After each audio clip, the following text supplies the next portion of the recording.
Bismillahirrahmanirrahim. Assalamualaikum warahmatullahi wabarakatuh. Innal hamdalillah nahmaduhu wa nasta'inuhu wa nastaghfiruhu wa natubu ilaih wa na'udzu billahi min syururi anfusina wa sayyiati a'malina. May yahdihillahu fala mudilla lahu wa may yudlil fala hadiyalah. Wa asyhadu an la ilaha illallah wahdahu la syarika lah wa asyhadu anna Muhammadan abduhu wa rasuluhu la nabiyya ba'dah. يا أيها الذين آمنوا اتقوا الله حق تقاته ولا تموتن إلا وأنتم مسلمون فإن أحسن الكلام كلام الله وخير الهدى هدى محمد صلى الله عليه وسلم وشر الأمور محدثاتها وكل محدثة بدعة وكل بدعة ضلالة وكل ضلالة في النار. Para hadirin dan hadirat yang dirahmati oleh Allah Subhanahu wa taala, insyaallah pada kesempatan yang berbahagia ini kita akan sama-sama berusaha untuk mengambil faedah-faedah dari surat Al-Kahfi. Dari surat Al-Kahfi, itu surat yang ke-18 yang disunahkan oleh Nabi sallallahu alaihi wasallam bagi kita untuk membacanya sepekan sekali ya. Jadi ada namanya kahfian. Apa namanya?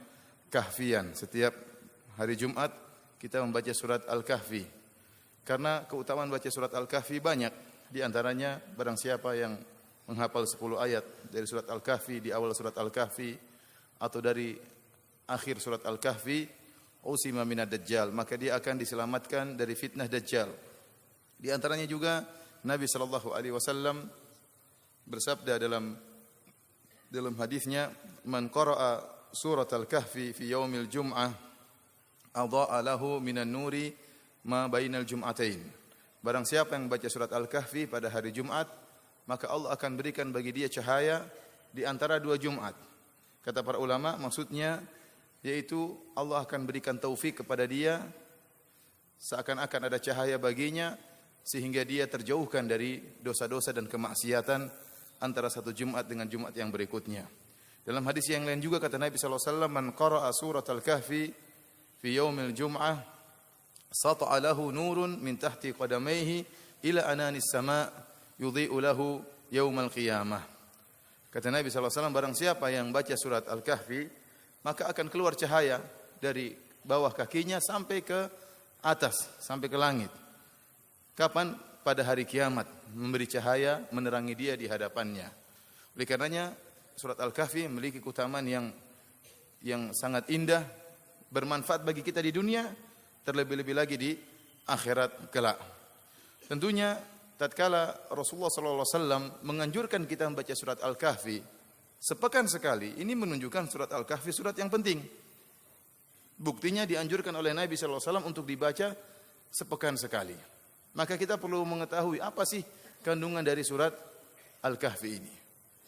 Para ulama telah menjelaskan bahwasanya dalam surat Al-Kahfi Allah menyebutkan tentang kisah-kisah. Ada 4 kisah yang Allah sebutkan dalam surat Al-Kahfi. Ya. Kisah yang pertama adalah kisah Ashabul Kahfi, para pemuda yang mereka masuk dalam goa kemudian tidur dalam goa tersebut. Setelah itu Allah berpindah pada kisah berikutnya, kisah dialog antara sahibul jannatain, seorang yang diberikan oleh Allah 2 kebun yang rindang, 2 kebun yang subur, yang dia kufur kepada nikmat Allah Subhanahu wa taala tatkala dia berdialog dengan sahabatnya yang mukmin. Kisah yang ketiga, Allah Subhanahu wa taala menyebutkan tentang kisah pertemuan antara Nabi Musa alaihissalam dengan Nabi Khadir alaihissalam. Dan yang terakhir Allah Subhanahu wa taala sebutkan tentang kisah Dzulqarnain, ya. Kisah Dzulqarnain yang kemudian membuat bendungan untuk menghalangi keluarnya Ya'juj dan Ma'juj. Dan kisah-kisah yang Allah sebutkan dalam Al-Qur'an semuanya ada faedahnya. Mustahil Allah sebutkan kisah tanpa memiliki faedah. Oleh karenanya Allah Subhanahu wa taala berkata kepada Nabi sallallahu alaihi wasallam, faqsusil qasas la'allahum yatafakkarun. Bacakanlah kisah-kisah, sampaikanlah kisah-kisah kepada mereka agar mereka berfikir. Perhatikan di sini. Allah mengkaitkan antara kisah dengan berfikir. Kenapa? Para ulama menyebutkan barang siapa yang semakin cerdas, dia membaca kisah-kisah dalam Al-Qur'an bukan hanya kisah-kisah dongeng. Kisah Al-Qur'an bukan kisah dongeng pengantar tidur, tidak. Maka haditha yuftara. Kata Allah Subhanahu wa taala, kisah-kisah dalam Al-Qur'an bukanlah kisah fiktif atau kisah dongeng pengantar tidur, tidak. Tetapi kisah yang benar-benar mengandung faedah-faedah. Sehingga Allah mengatakan la'allahum yatafakkarun. Bacakanlah kisah-kisah semoga mereka berfikir. Artinya semakin orang berfikir, semakin orang memeras otak untuk mengambil faedah-faedah, maka dia akan semakin bisa mendapatkan banyak faedah dari kisah-kisah tersebut. Allah juga berfirman, laqad kana fi qasasihim ibratul liulil albab. Sungguh pada kisah-kisah mereka ada pelajaran bagi siapa? Liulil albab, bagi orang yang berfikir. Orang yang tidak berfikir tidak akan mendapatkan ibrah, tidak akan mendapatkan pelajaran.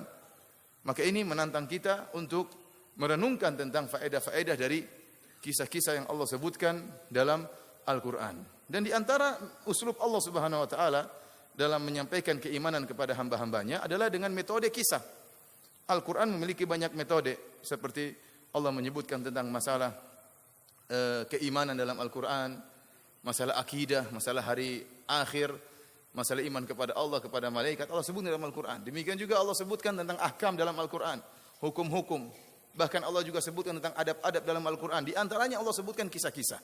Dan kisah dalam Al-Quran tidak sedikit, kisah banyak dalam Al-Quran. Ini menunjukkan metode menyampaikan kisah. Kalau kisah itu benar, merupakan metode yang jitu. Karena metode yang digunakan oleh Allah Subhanahu wa taala dengan syarat kisah tersebut makana haditsa yuftara, bukan kisah buat-buatan, tetapi kisah yang benar-benar terjadi. Karena tatkala Allah Subhanahu wa taala menyampaikan kisah, maka seakan-akan itu merupakan praktek nyata dari dalil. Terkadang seorang disampaikan dalil, dia kurang paham bagaimana aplikasinya, bagaimana prakteknya. Namun tatkala disampaikan kisah, inilah praktek dari dalil-dalil yang ada. Para hadirin dan hadirat yang dirahmati oleh Allah Subhanahu wa taala, karenanya pada kesempatan yang berbahagia ini kita akan menyampaikan kisah pertama yang Allah sebutkan dalam surat Al-Kahfi, yaitu kisah Ashabul Kahfi, para pemuda yang mereka tidur dalam goa dengan waktu yang sangat lama. Al-Hafidz Ibnu Katsir rahimahullah dalam tafsirnya menyebutkan sebab nuzul surat Al-Kahfi dari riwayat yang diriwayatkan oleh Muhammad bin Ishaq, ya.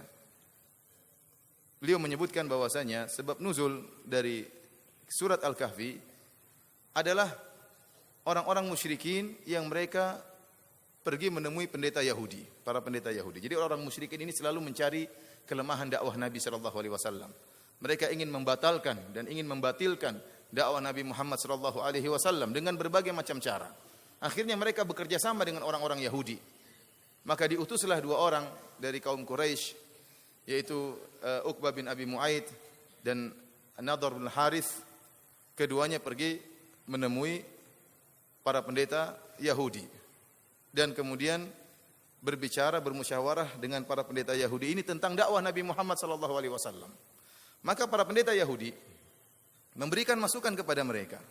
Kata para pendeta Yahudi, saluhu an fityatin dhahabu fid dahril awal.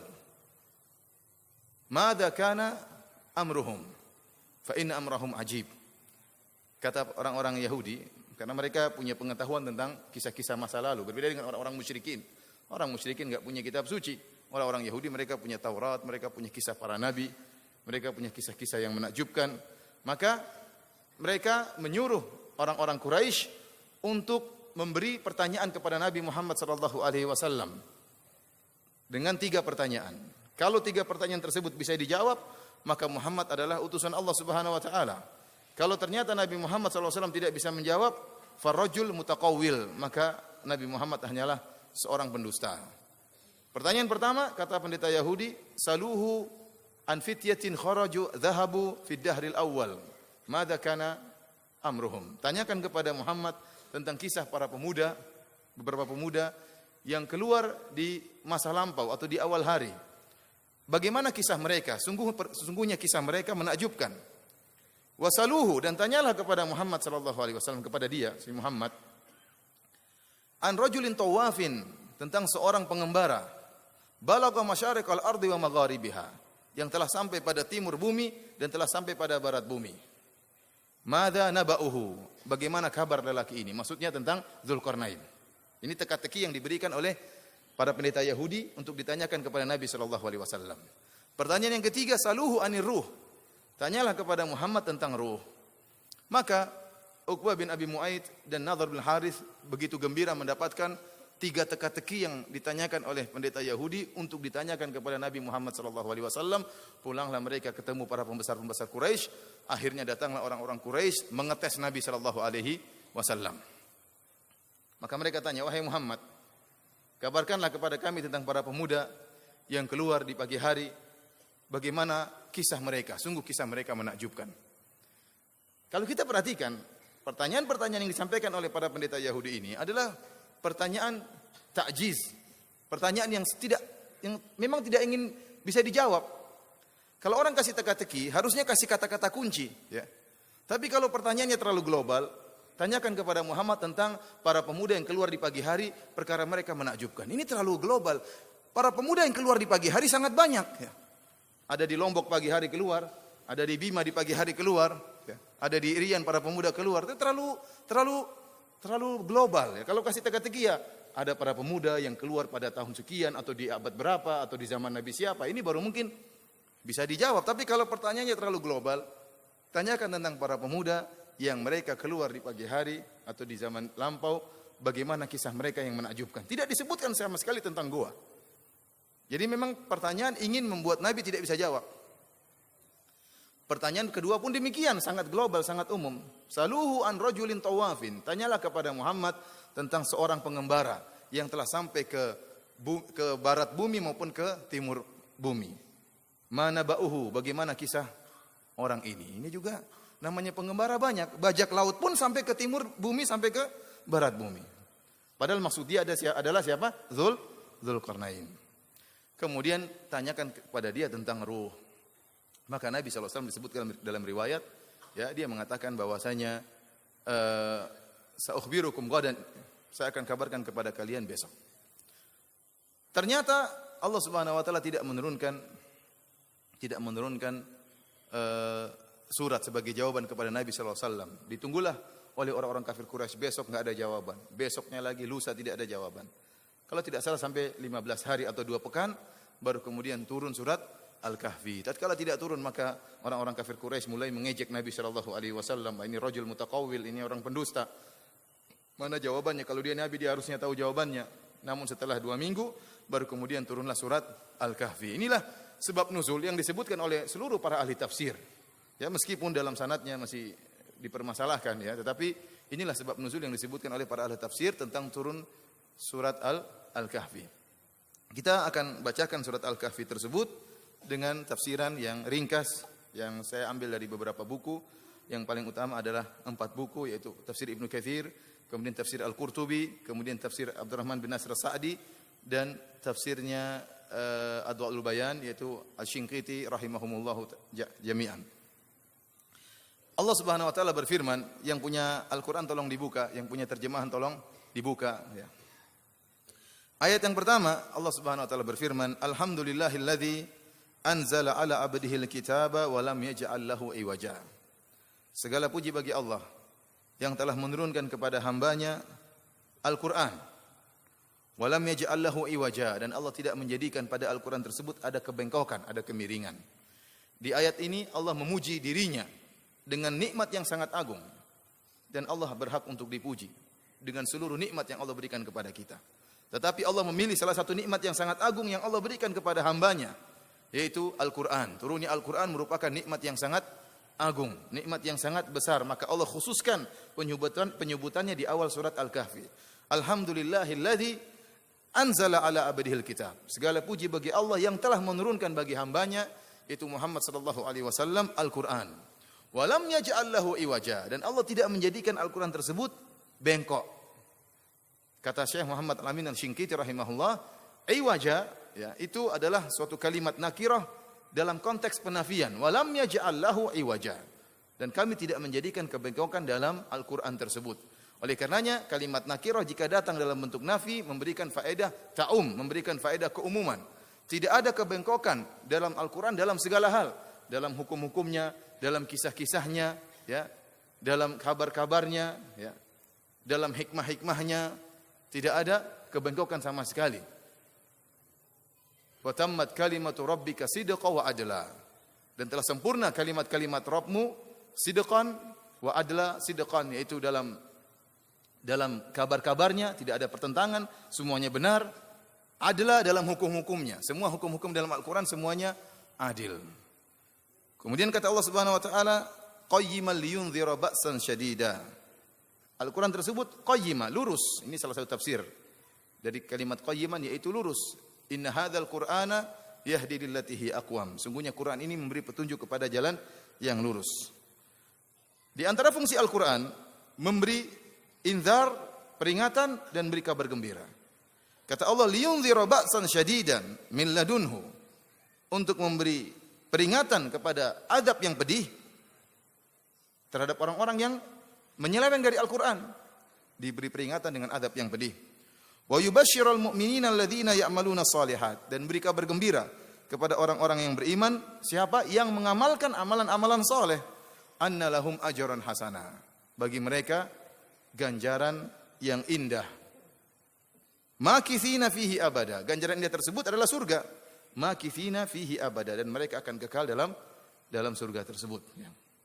Oleh karenanya ini salah satu dalil dari sekian banyak dalil yang menunjukkan bahwasanya amalan merupakan sebab masuk surga. Allah mengatakan wa yubashshiral mu'minin, untuk memberi kabar gembira kepada orang-orang yang beriman. Siapa? Alladzina ya'maluna shalihat. Orang-orang yang beramal saleh, anna lahum ajran hasanah. Bagi mereka surga. Maka amal saleh merupakan sebab masuk surga. Sebagaimana dalam ayat-ayat yang lain, udkhulul jannata bima kuntum ta'malun. Masuklah kalian ke dalam surga berdasarkan sebab amal yang kalian lakukan. Ya. Wa tilkal jannatu allati uristumuha bima kuntum ta'malun. Dan inilah surga yang Allah berikan kepada kalian karena amalan yang kalian lakukan. Ya. Dan terlalu banyak ayat dalam Al-Quran yang menunjukkan amal soleh merupakan sebab masuk surga. Bahkan di surga Allah membedakan antara tingkat-tingkat penghuni surga karena sebab amalan. Allah Maha Adil. Tidak sama antara seorang yang amalnya luar biasa yang salat malam dengan yang tidak salat malam. Walikullin darajatum mimma amilu. Masing-masing derajat sesuai dengan berdasarkan amalan masing-masing. Adapun hadis Nabi sallallahu alaihi wasallam, la yadkhulu ahadukumul jannata bi amalihi, tidak seorang pun dari kalian masuk surga dengan amalannya. Wala anta ya Rasulullah, kau juga tidak masuk surga dengan amalanmu, kata Rasulullah sallallahu alaihi wasallam. Wala ana, saya juga tidak masuk surga dengan amalan saya. Walakin ayyataghammadani Allah bi rahmatihi, akan tapi saya masuk surga karena rahmat Allah Subhanahu wa taala. Para ulama telah menjelaskan bahwasanya yang dimaksud dengan Nabi tidak masuk surga dengan amalannya, artinya amal tersebut bukanlah ya tiket untuk membayar surga. Bukanlah tiket untuk membayar surga.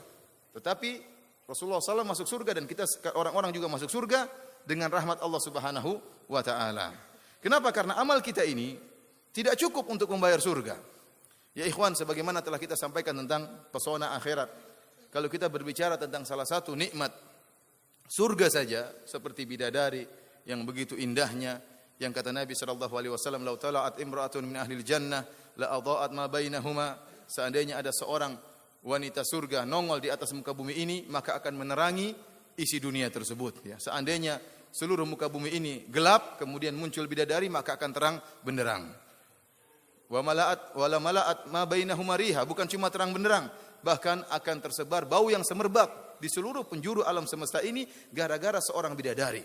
Ya, cahaya keluar dari tubuhnya, aroma yang harum keluar dari tubuhnya. Kemudian kata Nabi sallallahu alaihi wasallam, wala nasifuha ala ra'siha khairum minad dunya wa ma fiha. Dan kerudung yang ada di atas kepalanya lebih baik daripada dunia dan seisinya.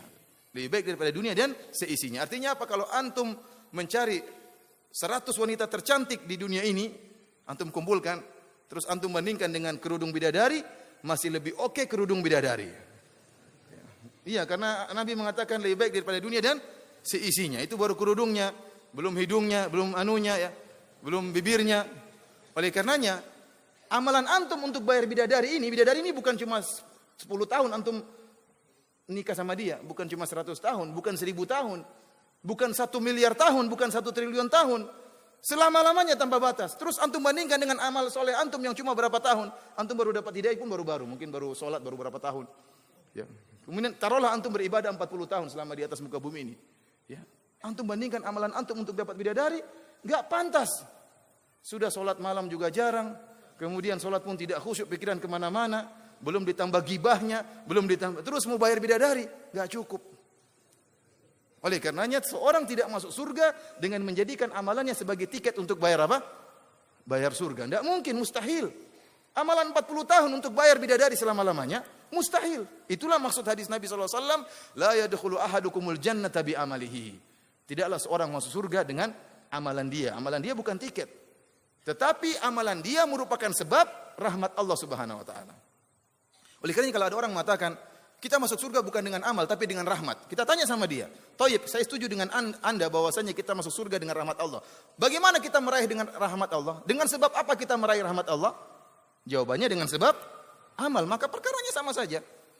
Masuk surga dengan rahmat, rahmatnya dengan sebab amal. Maka jadilah amal merupakan sebab masuk surga sebagaimana Allah sebutkan dalam banyak ayat. Kita lanjutkan para hadirin dan hadirat yang dirahmati Allah Subhanahu wa taala. Kemudian Allah mengatakan, "Wa yunziral ladzina qalu ittakhadallahu walada." Dan Al-Qur'an ini memberi peringatan kepada orang-orang yang mengatakan Allah punya anak. Yang mengatakan Allah punya anak ada 3 golongan. Sebagaimana disampaikan oleh Al-Qurtubi, demikian juga disampaikan oleh Asy-Shinqiti rahimahumullah. 3 golongan tersebut, yang pertama adalah orang-orang Yahudi yang mengatakan wa qalatil yahudu Uzair ibnullah. Uzair adalah anak Allah, putra Allah. Kenapa? Karena Uzair telah menyalin kembali Taurat setelah hilangnya Taurat tersebut. Maka mereka mensucikan Uzair sebagaimana pengajian kemarin malam telah saya sampaikan, sehingga mereka mengatakan Uzair adalah putra Allah. Yang kedua yang menyatakan Allah punya anak siapa? Orang-orang Nasara. Ya, mereka mengatakan Isa binullah. Isa adalah putra Allah dan Allah murka dengan mereka. Dan golongan yang ketiga yang mengatakan Allah punya anak siapa? Siapa? Orang-orang musyrikin Arab. Ya. Wa yaj'aluna lillahi al-banat subhanahu wa lahum ma yashtahun. Mereka menjadikan bagi Allah Subhanahu wa taala putri-putri sementara mereka ingin punya anak laki-laki. Wa idza busyira ahadun bil untha dhalla wajhuhu muswadda wa huwa kadhim yatawara minal qaumi min su'i ma busyira bihi ayumsiku ala hunin am yadussuhu fit turab. Jadi Allah mengatakan tilka idzan qismatun dhiza. Orang-orang musyrikin ini memberikan pembagian yang tidak adil. Mereka ya tidak suka punya anak perempuan. Oleh karenanya kalau ada anak perempuan lahir buat mereka, dhalla wajhuhu muswadda, maka wajah mereka hitam. Kenapa? Sedih, malu. Yatawara minal qaumi min su'i ma busyira bihi, maka dia berusaha sembunyi punya anak perempuan, jangan sampai orang kampung tahu kalau punya anak perempuan. Kemudian dia berpikir dibunuh sekarang atau nanti. Mereka tidak suka punya anak perempuan, aib bagi mereka. Mereka ingin punya anak laki-laki. Sementara kata mereka, Allah punya anak perempuan. Mereka tidak suka punya anak perempuan, namun mereka bilang Allah punya anak perempuan. Kata mereka malaikat adalah banatullah, putri-putri Allah. Makanya Allah mengatakan tilka idzan qismatun dhiza. Ini pembagian yang tidak adil. Kalian tidak suka anak perempuan terus kalian mengatakan saya punya anak perempuan, kata Allah Subhanahu wa taala. Jadi orang-orang yang mengatakan Allah punya anak, maka mereka diperingatkan oleh Al-Qur'an dengan azab yang pedih, dengan azab yang pedih. Para hadirin dan hadirat yang dirahmati oleh Allah Subhanahu wa taala, ini dalil bahwasanya sesembahan yang disembah di zaman Nabi sallallahu alaihi wasallam banyak. Ada yang menyembah batu, ada yang menyembah matahari, ada yang menyembah api, orang-orang Majusi, ada yang menyembah Nabi Isa, ada yang menyembah malaikat.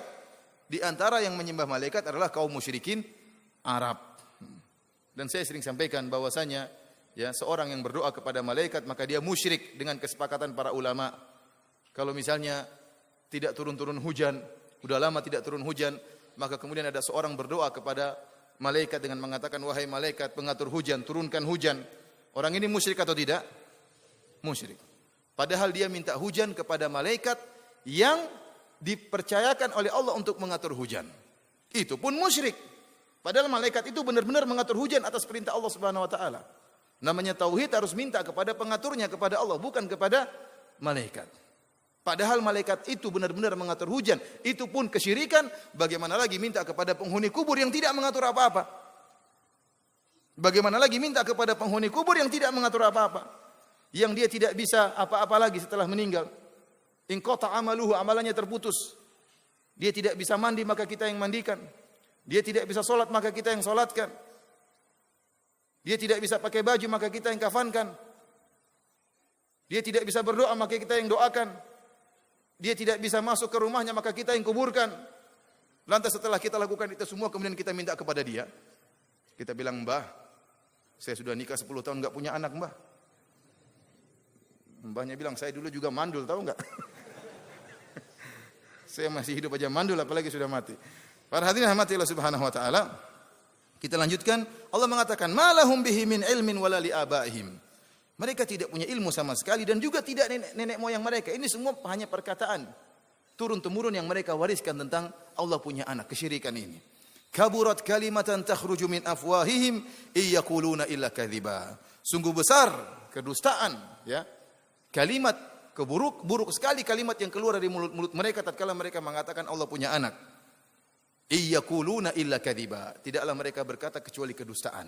Ini menunjukkan ikhwani fillah, azani Allah wa iyyakum, bahwasanya kesyirikan merupakan kedustaan murni kedustaan. Tidak ada kebenarannya dari sisi manapun, tidak ada. Bagaimana kemudian kita menyatakan Allah punya anak padahal Dia Maha Esa, qul huwallahu ahad. Dan demikian juga kesyirikan yang lainnya. Bagaimana seorang kemudian menyembah kepada makhluk, menyamakan Allah pencipta alam semesta ini dengan makhluk yang diciptakan oleh Allah Subhanahu wa taala. Maka sungguh buruk apa yang diucapkan oleh orang-orang liberal yang mengatakan bahwasanya semua agama masuk surga. Ini enggak benar. Ini kekufuran yang nyata. Mereka mengatakan orang-orang Islam punya surga. Di samping surganya orang Islam, ada surga tetangga.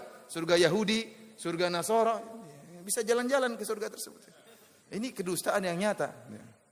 Bagaimana mereka mau menyamakan antara agama tauhid cuma Islam. Inna dina indallahil Islam. Selainnya merupakan kesyirikan. Bagaimana mau disamakan kesyirikan dengan tauhid? Bagaimana mau disamakan Rabbus samawati wal ard, pencipta alam semesta ini, dengan makhluk, dengan nabi, dengan malaikat, dengan batu, dengan orang mati yang disembah? Disamakan dengan sapi yang disembah. Ini merupakan kedustaan yang nyata. Kata Allah Subhanahu wa taala, iyaquluna illa kadhiba. Dan tidaklah mereka ucapkan tentang kesyirikan kecuali murni kedustaan. Kemudian kata Allah Subhanahu wa taala, "Fala'allaka bakhi'un nafsaka ala atharihim illam yu'minu bihadzal hadithi asafa." Maka apakah engkau barangkali akan membunuh dirimu karena bersedih wahai Muhammad setelah mereka berpaling, sekiranya mereka tidak beriman kepada keterangan ini, yaitu Al-Quran. Jadi Rasulullah SAW sedih, ya. Wajar, Rasulullah SAW adalah orang yang ingin manusia dapat hidayah. Maka tatkala dia berdakwah kepada orang-orang musyrikin berpaling dari Nabi SAW, menjauhi Nabi SAW. Maka Nabi bersedih.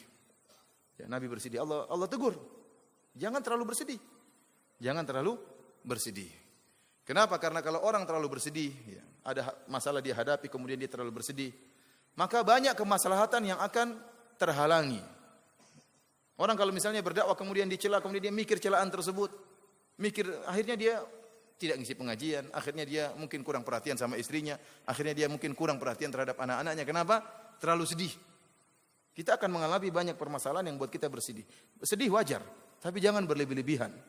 Nabi SAW ditegur oleh Allah Subhanahu wa taala. Fala tadhhab nafsuka alaihim hasarat.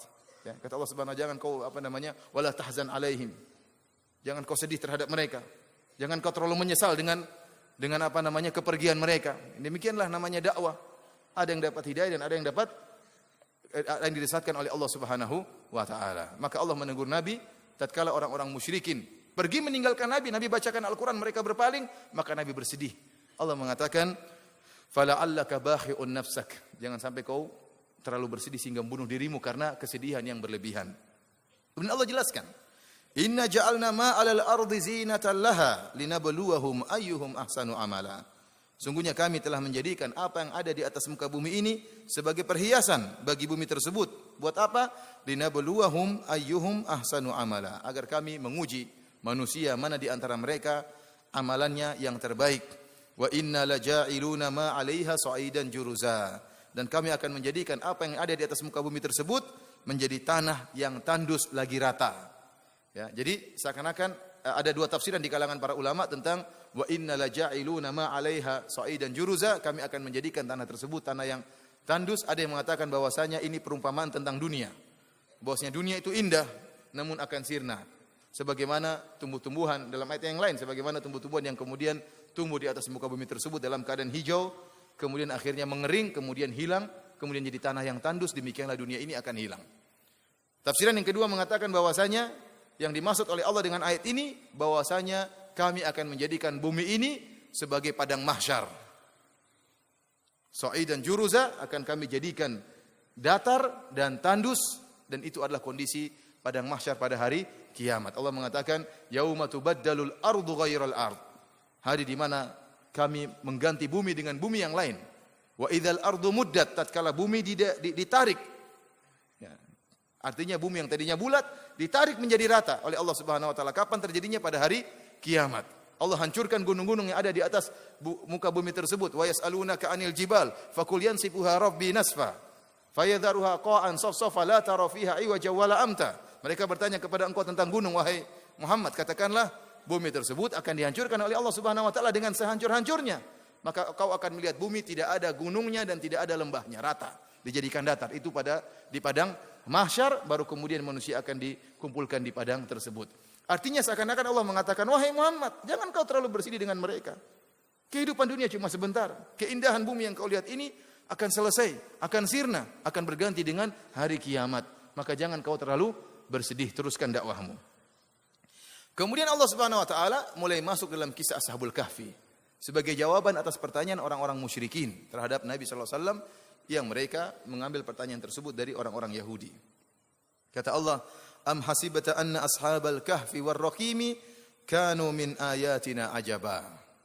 Apakah engkau mengira bahwasanya orang-orang yang mendiami goa dan Raqim itu mereka termasuk tanda-tanda kekuasaan kami yang mengherankan? Ar-Raqim, ada khilaf di antara para ulama tentang makna Raqim. Ada yang mengatakan Raqim itu adalah anjing Ashabul Kahfi.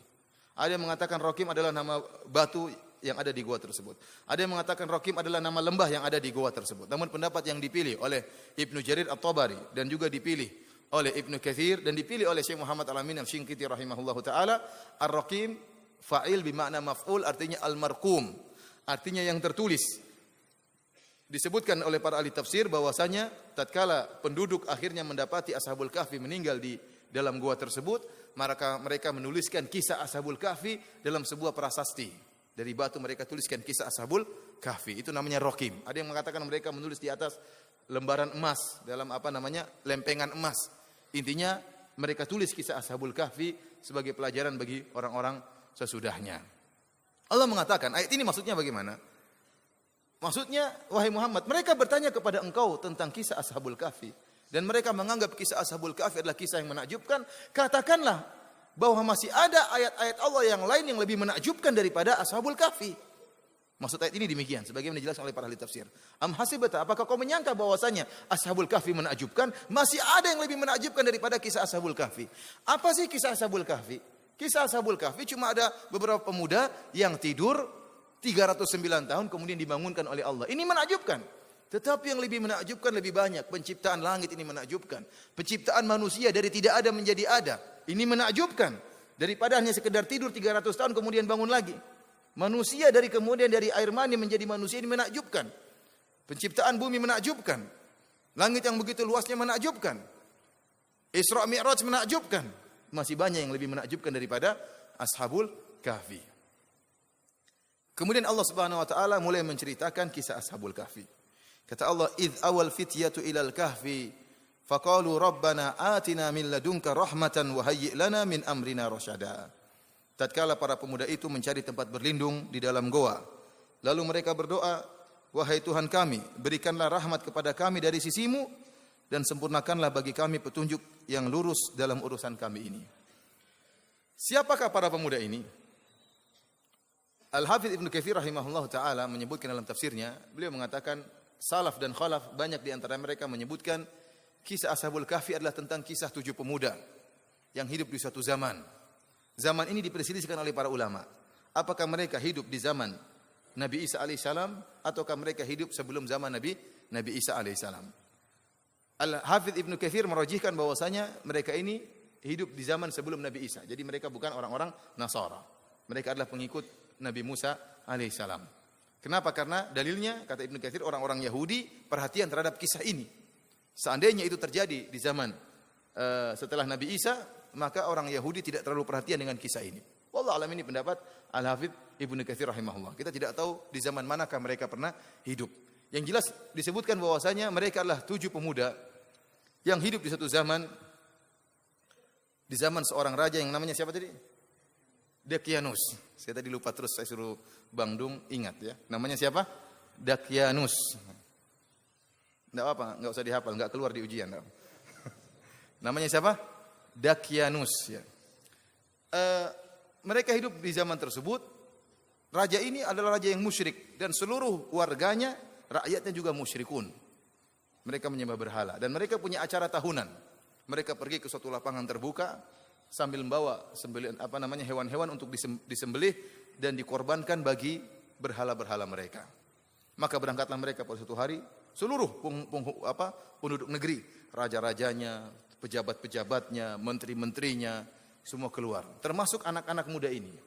Anak-anak muda ini disebutkan mereka adalah anak-anak orang kaya, anak-anak pejabat, anak-anak menteri. Mereka pun ikut serta dalam acara tersebut.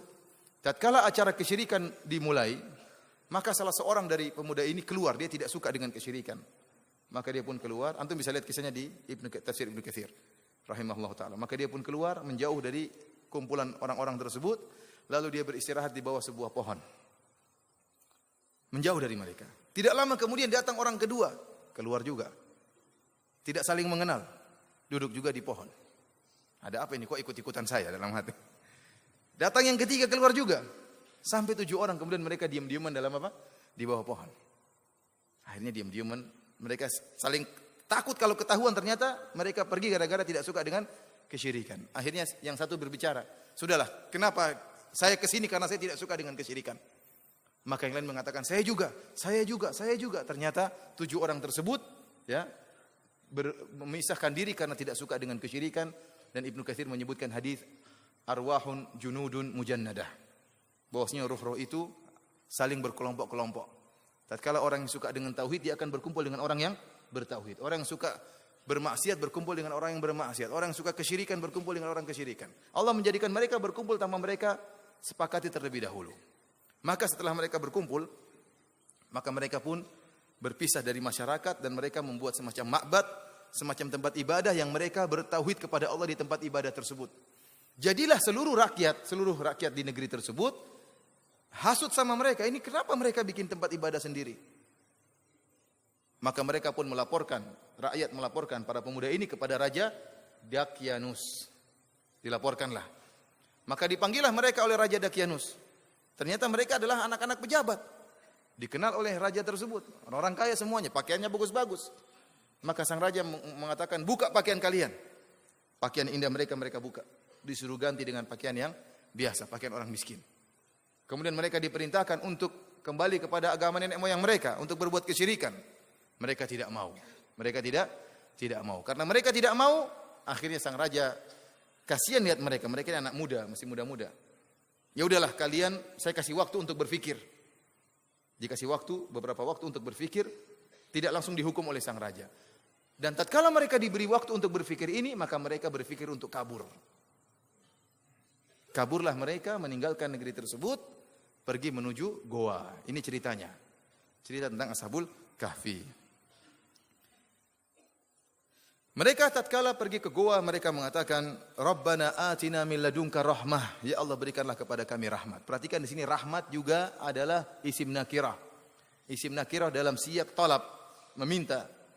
Rabbana atina min ladunka rahmah. Ya Allah, berikanlah kepada kami rahmatmu. Seluruh rahmatmu berikanlah kepada kami. Ya, mencakup umum rahmat yang berkaitan dengan kami, dengan jasad kami, dengan agama kami. Oleh karenanya, para ulama menyebutkan seperti doa Rabbana atina fid dunya hasanah wa fil akhirati hasanah wa qina adzabannar. Hasanah di sini Rabbana atina fid dunya hasanah. Ya Allah, berikanlah kepada kami kebaikan.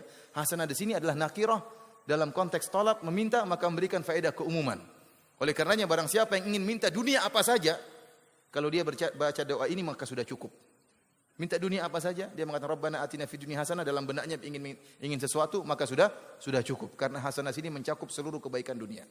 Bahkan sebagian salaf tatkala ditanya bagaimana doa agar kita bisa mendapatkan istri yang solehah, maka suruh baca doa ini. Rabbana atina fid dunya hasanah. Pingin supaya utang bisa lunas, bacanya apa? Semua kebaikan minta doa ini selesai. Ya, orang bilang doa sapu jagat ya. Kenapa? Mencakup seluruh kebaikan di dunia dan mencakup seluruh kebaikan di mana? Di akhirat. Ya. Jadi mereka minta secara global, mereka mengatakan, ya Allah, berikanlah rahmatmu kepada kami. Rahmat apa saja yang penting baik bagi kami. Mereka tidak minta rahmat tertentu. Mereka mengatakan, atina min ladunka rahmah, berikanlah rahmat kepada kami. Maka Allah kabulkan. Allah kabulkan mereka, maka Allah mengilhamkan mereka untuk pergi ke sebuah goa. Lalu mereka masuk dalam goa tersebut, Allah tidurkan mereka. Kata Allah, fadarabna ala adhanihim fil kahfi sinina adada. Maka kami pun menutup telinga-telinga mereka dalam goa Al-Kahfi bertahun-tahun lamanya. Dan ini kata para ulama menunjukkan mereka tidurnya pulas. Kenapa telinga mereka benar-benar ditutup, dan Allah menggunakan kalimat darabna. Kami kalau bahasa Arab katanya mukul, artinya benar-benar ditutup telinga mereka sehingga tidak ada suara kecil pun yang mereka dengar. Ya. Karena kalau orang tidur kemudian masih dengar sesuatu berarti belum pulas. Ini dia mau tidur berapa tahun? Mau 300 tahun, jadi harus pulas. Benar-benar tutup. Oleh karenanya sering kita tidur, kita baru tidur gini dan kita sudah ngorok, tahu-tahu orang bicarain kita, itu gimana orang itu? Kita dengar dia gibahin kita. Padahal kita belum tidur pulas, tapi sudah sempat ngorok. Dan ngorok, saya ingatkan, ngorok bukan berarti tanda apa? Tanda kepulasan. Belum tentu pulas. Oleh karena saya pernah mengalami sendiri, bukan saya yang ngorok ya. Jadi saya naik mobil sama seorang supir dan kita waktu itu berjalan dari Jakarta menuju Jawa Timur balik lagi ke Jakarta. Dia nyetirin sebulan penuh nyetirin saya dan keluarga. Di tengah perjalanan, di tengah malam, istri, anak-anak semua sudah tidur. Tiba-tiba saya juga sudah tidur, setengah tidur, tahu-tahu saya dengar orang ngorok. Saya cek istri saya, bukan. Anak-anak juga. Supir saya yang sedang ngorok. Ini demi Allah, ini wali. Saya bilang, kamu tidur ya? Oh enggak Ustaz. Tadi baru, udah ngorok, subhanallah. Saya berhenti. Jadi saya katakan ngorok belum tentu menunjukkan apa? Kepulasan. Kan disebutkan dalam hadis, para sahabat menunggu Nabi kelamaan, mereka sampai terdengar suara ngorokan mereka. Kemudian mereka sholat tanpa wudu. Paham? Berarti ngorok belum tentu menunjukkan kepulasan. Yang menunjukkan kepulasan tidak sadar dengan kondisi sekitar. Sehingga para ulama mengatakan kalau orang sudah memegang sesuatunya itu jatuh, plek, dia tidak dengar, itu berarti tidur yang membatalkan wudu. Jadi Allah mengatakan di sini, fadarabna ala adhanihim fil kahfi sinina adada. Kami tutup telinga mereka. Artinya benar-benar mereka tidur pulas, tidak ada sedikit suara pun yang mereka dengar.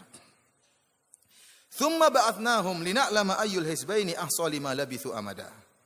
Kemudian kami bangunkan mereka agar kami mengetahui mana di antara dua golongan yang lebih tepat menentukan berapa lama mereka tidur. Hizbain di sini, dua golongan ini, ada khilaf di antara para ulama. Ada yang mengatakan Hizbain, dua kelompok ini adalah di antara para ashabul kahfi tersebut. Karena mereka waktu bangun, kamu tidur berapa tahun? Ada khilaf di antara mereka. Ada yang mengatakan kita tidur sehari, ada yang mengatakan setengah hari, khilaf di antara mereka. Ada pendapat yang mengatakan maksudnya adalah perdebatan antara ashabul kahfi dengan penduduk negeri. Penduduk negeri mengatakan kalian tidur sudah lama, mereka mengatakan oh tidak, kita baru tidur cuma sehari. Khilaf di antara mereka. Intinya ada perdebatan di antara dua kelompok dan Allah membangunkan mereka agar mereka tahu mana yang lebih tepat, ya, berapa lama mereka tidur. Kata Allah, nahnu naqussu 'alaika naba'ahum bil haqq. Kami mengkisahkan kepada engkau hai Muhammad kisah mereka dengan kebenaran. Kisah ini benar. Innahum fityatun amanu bi rabbihim wa zidnahum huda. Mereka adalah para pemuda yang beriman kepada Rabb mereka dan kami tambahkan kepada mereka petunjuk. Ibnu Katsir rahimahullah menyebutkan ini dalil bahwasanya para pemuda lebih mudah menerima petunjuk. Para pemuda lebih mudah untuk menerima dakwah, berbeda dengan orang-orang tua. Kepala batu. Kemudian apa? Keras kepala, angkuh. Merasa sudah banyak makan garam sehingga keasinan. Yang muda-muda tidak begitu, tidak ada keangkuhannya. Oleh karena Ibnu Katsir menyebutkan, mohon maaf orang tua ya, bukan, saya bicara tentang mereka ya, bukan tentang antum. Oleh karena Ibnu Katsir menyebutkan, lihatlah bagaimana Nabi sallallahu alaihi wasallam. Nabi sallallahu alaihi wasallam tatkala di Mekah, dakwah Nabi yang nerima siapa? Anak-anak muda, seumuran Nabi atau lebih muda daripada Nabi. Jarang orang tua. Siapa yang terima dakwah Nabi? Abu Bakar lebih muda daripada Nabi. Umar lebih muda daripada Nabi. Semuanya, Ibnu Mas'ud lebih muda, ya. Utsman semuanya lebih muda daripada Nabi sallallahu alaihi wasallam. Yang tua-tua kepala batu. Abu Jahal, Abu Lahab, Umayyah bin Khalaf, kepala batu semua. Kenapa? Mereka merasa ini anak baru kemarin sore. Kemudian mendakwahi kami. Ini kenyataan yang ada berlaku setiap zaman. Kebanyakan dakwah diterima oleh anak-anak muda. Coba sekarang anak muda angkat tangan. Ya orang tua lebih sedikit, biasanya lebih sedikit. Ya, biasanya lebih sedikit. Karenanya ikhwani fillah wa fiddin azanillahu wa iyyakum berbeda tatkala di Madinah. Tatkala di Madinah perkaranya sebaliknya sebagaimana pernah saya jelaskan. Bahwasanya orang-orang para pembesar di kota Madinah semuanya sudah pada meninggal dunia dalam perang Bu'ath, yang masih tersisa cuma Abdullah bin Ubay bin Salul. Ini yang tersisa sehingga dialah yang kemudian menjadi gembongnya orang-orang munafik. Namun yang ada kaum Ansar, Khazraj dan kaum Aus rata-rata anak muda. Maka Nabi cukup mengutus siapa? Mus'ab bin Umair yang muda juga. Diutus untuk mendakwahi mereka, mereka dapat hidayah. Kenapa? Karena ini dakwah anak-anak muda. Dan kenyataannya demikian. Oleh karenanya sering ikhwan-ikhwan tatkala mereka berdakwah dan alhamdulillah berhasil, dengan tatkala orang-orang tua tidak terima mereka bikin sekolah. Bikin TPA. Ya. Anak-anak kecil yang sekolah, anak-anak kecil yang belajar ngaji. Ya. Bapaknya tidak mau, biarin aja bapaknya. Ntar lagi selesai mereka. Yang muda-muda yang diperhatikan. Bukan begitu maksudnya. Artinya ya udah kalau orang tua enggak mau ya sudah enggak apa-apa, jangan putus asa ya, jangan sedih yang muda-muda ini karena mereka sebentar lagi apa? Selesai ya. Yang muda-muda ini yang nanti akan melanjutkan dakwah. Ternyata subhanallah, ini terjadi aja anak-anak tersebut pintar, mulai berubah akhlaknya, hafal doa masuk WC, keluar WC, hafal doa mau makan, kemudian setelah makan hafal doa mau tidur. Ayahnya merokok juga ditegur, "Bi, haram itu." Kaget. Coba kalau kita yang tegur kita ditampar mungkin. Tapi anaknya yang tegur, wah dia kagum, anaknya tegur saya merokok. Dia bahagia. Anaknya bernahi mungkar. Akhirnya dia lama-lama ikut apa? Dakwah dari anak-anaknya. Oleh karenanya demikianlah kondisi dakwah, kebanyakan yang menerima adalah anak-anak muda karena yang tua-tua punya keangkuhan, punya ego, ya, punya merasa lebih hidup lebih dulu, lebih banyak makan garam, ya. Sehingga keasinan. Kita lanjutkan, Allah Subhanahu wa taala berfirman, "Wa rabatna 'ala qulubihim idz qamu faqalu rabbuna rabbus samawati wal ardi lan nad'u min dunihi ilaha faqad qulna idzan syatata." Kami pun mengikat hati mereka, itu kami menyabarkan mereka. Kapan? Idz qamu, tatkala mereka berdiri. Banyak ahli tafsir menyatakan tatkala mereka dipanggil oleh sang raja, disuruh untuk kembali kepada agama nenek moyang mereka atau mereka akan dirajam sampai mati. Tatkala mereka dipanggil, ketahuan dipanggil. Ada dua pilihan, cuma dua pilihan. Kembali kepada kesyirikan atau kami rajam sampai mati. Tatkala itu Allah tegarkan diri mereka. Mereka tetap mengucapkan al-haq. Dan ini dalil bahwasanya kalau orang ingin mencari kebenaran, Allah akan sabarkan. Allah akan sabarkan. Ini Allah sebutkan dalam Al-Quran. Contohnya seperti kisah Ummi Musa, ibunya Nabi Musa, ibunya Nabi Musa. Allah Subhanahu wa taala menyatakan in kadat la tubdi bihi laula an rabatna ala qalbiha litakuna minal mu'minin. Hampir-hampir tatkala Nabi Musa diambil oleh si kecil Musa, tatkala dilepaskan di Sungai Nil, kemudian diambil oleh kerajaan Firaun, dilihat oleh ibunya Nabi Musa. Dia ingin ngomong itu anak saya mau diambil. Hampir-hampir dia ucapkan itu anak saya, namun Allah sabarkan dirinya. Maka dia pun bisa bertahan. Ya, kalau enggak dia bisa, oh itu anak saya malah bahaya. Kemudian juga tatkala kaum mukminin tatkala berperang dalam perang Badar, bayangkan 300 lawan 1000 orang. Waliyarbitu ala qulubihim. Walau yarbitu ala qulubikum, ya. Dalam ayatnya saya lupa ayatnya, ya, dan agar Allah Subhanahu wa taala liyutsabbita bihil aqdam, ya, agar kemudian kami sabarkan hati-hati mereka karena sekarang repot 300 melawan 1000 orang. Itu ujian yang berat dan demikian juga ujian dialami oleh para pemuda ini. Mereka menghadapi ujian yang berat.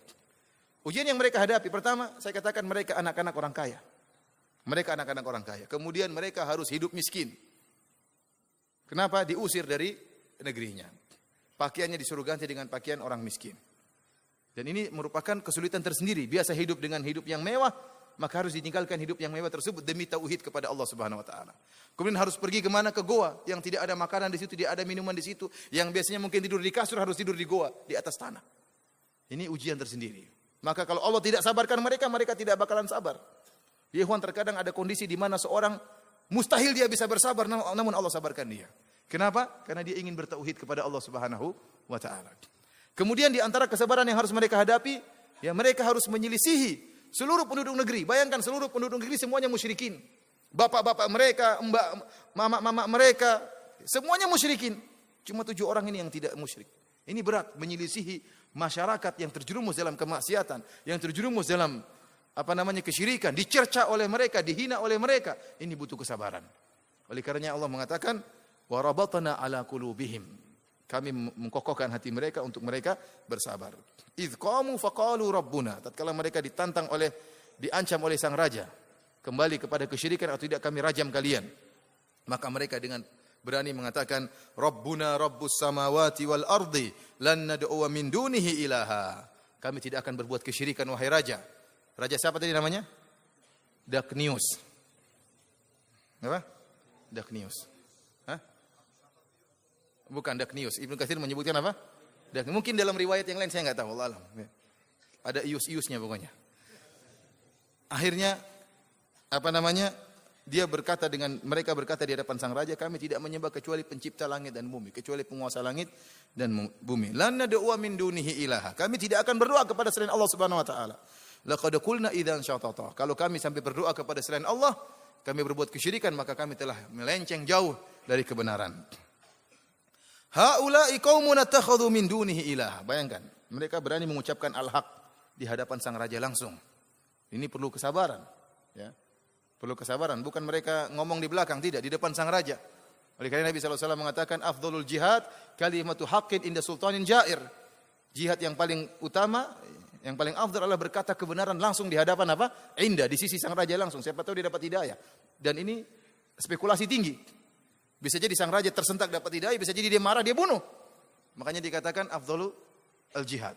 Bukan bikin kacau di belakang, ngomong dari belakang, bikin provokasi masyarakat, ya.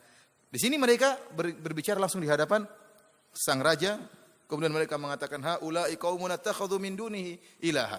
Kaum kami, ya, artinya termasuk kau sang raja, ya. Kaum kami telah mengambil sesembahan-sembahan selain Allah.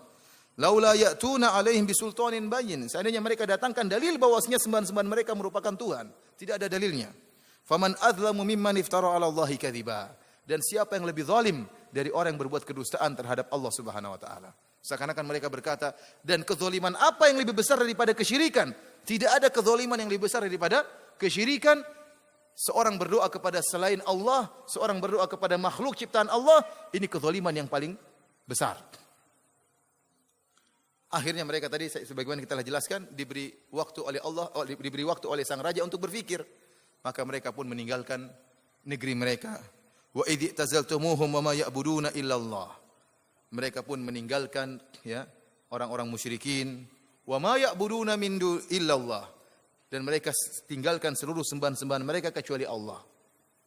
Kata Al-Qurtubi, ini dalil bahwasanya rakyat negeri tersebut juga menyembah Allah, tetapi berbuat kesyirikan. Paham? Mereka menyembah Allah, namun mereka berbuat apa? Kesyirikan. Makanya Allah menggunakan kalimat wa idh tazaltumuhum wa ma ya'buduna min dunillah illallah. Dan tatkala mereka meninggalkan orang-orang kampung di negeri mereka, dan mereka meninggalkan sembahan-sembahan mereka kecuali Allah yang tidak mereka tinggalkan. Ini menunjukkan bahwasanya rakyat tersebut tatkala itu juga menyembah Allah Subhanahu wa taala. Kata Allah, fa'u ilal kahfi yanshur lakum rabbukum mir rahmatih.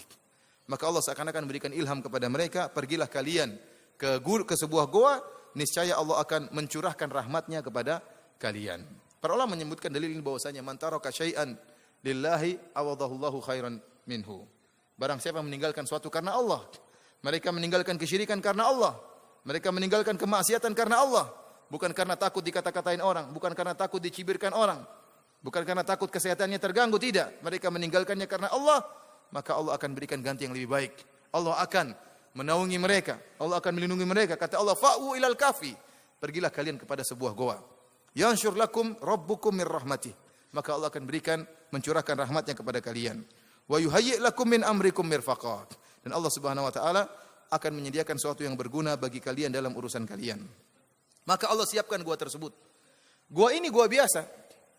Namun Allah kondisikan gua ini dengan perkara yang menakjubkan. Kata Allah tentang gua ini. Wa tara syamsa idza tala tazawaru an kahfihim dzatal yamin. Ya. Engkau melihat jika matahari terbit, maka dia akan berpaling ke arah kanan goa. Wa idza gharabat taqriduhum dzata shimal. Dan jika matahari tersebut terbit, maka dia akan berpaling ke arah kiri goa.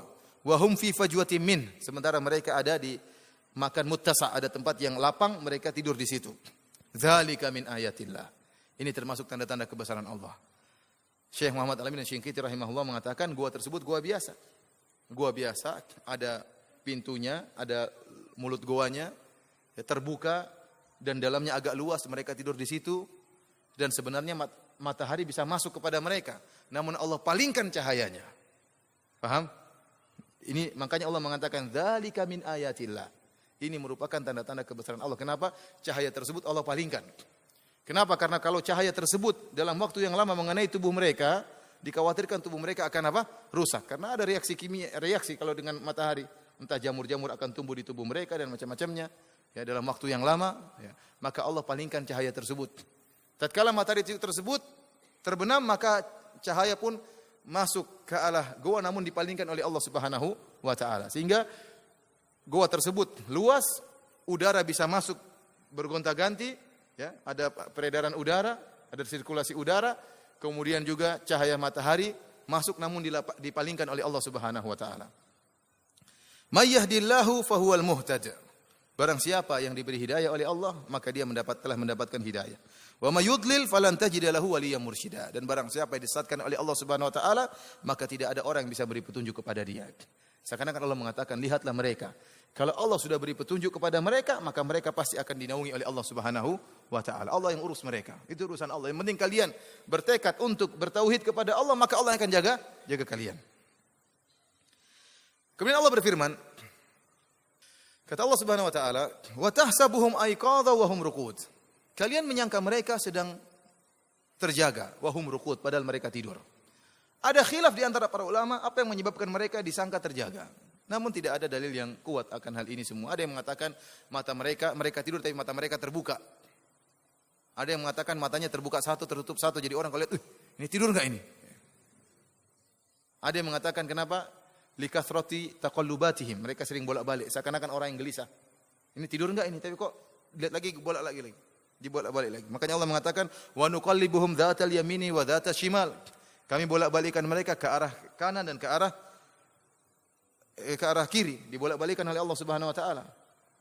Wa kalbuhum basitun dhira'ihi bil wasit. Sementara anjing mereka berada di bagian mulut goa menjulurkan kedua kakinya. Law ittala'ta 'alaihim lawallaita minhum firara wa lamulita minhum ru'ba. Kalau engkau melihat mereka, maka engkau akan lari ketakutan melihat mereka. Jadi Allah menjaga mereka, membuat kondisi mereka kalau seandainya ada orang yang berhasil masuk ke goa, maka dia akan ketakutan kabur. Jadi tidak ada yang bisa mengganggu mereka. Disebutkan oleh para ahli tafsir bahwasanya Raja Daknius mengirimkan prajuritnya untuk mencari para pemuda ini. Karena ingin dihukum, ingin dibunuh. Maka carilah prajurit tersebut dan mereka sudah sampai di pintu goa, namun mereka tidak bisa mengetahui di mana, seakan-akan Allah Subhanahu wa taala telah menutup mata mereka sehingga mereka tidak bisa mengetahui di mana para pemuda tersebut. Mereka mencari-cari, padahal gua itu gua yang masyhur, namun mereka terlalaikan, dibuat lalai sehingga mereka tidak menemukan di mana para pemuda ini. Ini sama seperti yang terjadi dialami oleh Nabi sallallahu alaihi wasallam bersama Abu Bakar. Tatkala Rasulullah SAW dan Abu Bakar kemudian bersembunyi di Gua Thaur, maka datanglah orang-orang musyrikin di hadapan mereka di mulut goa sampai Abu Bakar ketakutan dan mengatakan, "Lau absara ahaduhum ila tahti qadamaihi la absarana." Seandainya salah seorang dari mereka melihat ke bawah, maka akan lihat kami. Akan lihat kita wahai Rasulullah. Maka Rasulullah SAW mengatakan, "Ya Abu Bakrin, ma dhannukum bitsnaini Allahu thalithuhuma." Wahai Abu Bakar, bagaimana menurut tentang dua orang, Allah yang ketiganya. Yang jelas Allah akan menjaga kita. La tahzan, innallaha ma'ana. Jangan kau sedih, Allah akan menjaga kita. Ya. Jadi meskipun mereka sudah di mulut goa, Allah menutup mata-mata mereka. Adapun kisah bahwasanya ada laba-laba yang kemudian bikin apa? Sarang laba-laba. Ini hadis yang tidak benar, hadis yang lemah. Demikian juga yang dialami oleh Ashabul Kahfi. Meskipun para prajurit sudah mencari mereka, mereka tidak temukan. Padahal di goa tersebut depannya ada anjing lagi apa? Lagi seperti menjaga di mulut goa. Mereka dalam keadaan tidur, kemudian mulut goa tersebut terbuka, ada sirkulasi udara, namun tetap tidak ketahuan. Di antara penjagaan Allah Subhanahu wa taala, Allah mengatakan, "Wa nuqallibuhum dzatal yamini wa dzatal shimal." Allah bolak-balikan mereka. Kenapa? Kata para ulama, Allah ingin sunnatullahnya jalan.